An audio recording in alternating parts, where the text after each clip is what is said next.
You never know what you might find in a South African garage.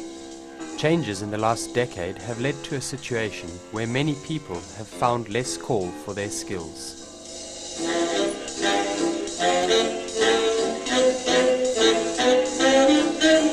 We bumped into Rod Campbell, an award-winning film animator and puppet maker, whose life's passion continues to thrive in his studio garage.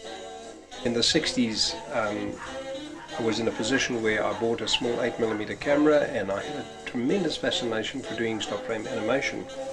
So that was really the beginning of the whole thing. And then in 1975, when television came to South Africa, I had the opportunity of joining the SABC and setting up the Children's Programs Department. Until 1994, Rod led a group of 75 people at the South African Broadcasting Corporation. However, after the TV station's reorganization, his animatronics were no longer needed in the programming lineup. Rod was not disheartened by the political upheaval, but has continued practicing his skills, albeit on a smaller scale, in his garage.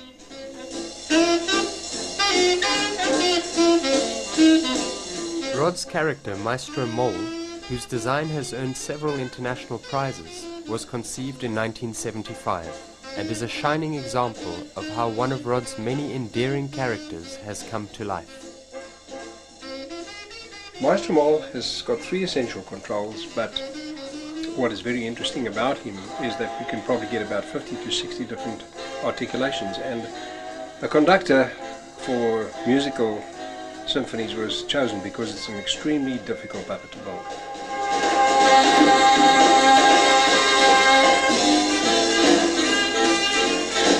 Rod's technical excellence was demonstrated in the interpretation of Werner Well's famous character Lieve Hexie.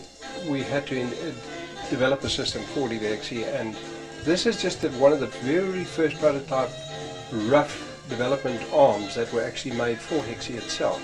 Of course, Maestro Mole has a much more complicated version of that. Another amusing concept transformed into reality by Rod is his series about living in Townsend Town with Mr. Flippert. This is the main character from one of the latest series that I did called The Wonderful World of Mr. Flippert. And he's a very marvelous mechanical toy that is clockwork, and he's steam. And he lives in Townsend Town, and these are some of the main characters that appear in the town. This rare creativity is perhaps too valuable to be kept in a South African garage, only to come alive briefly for visitors like us.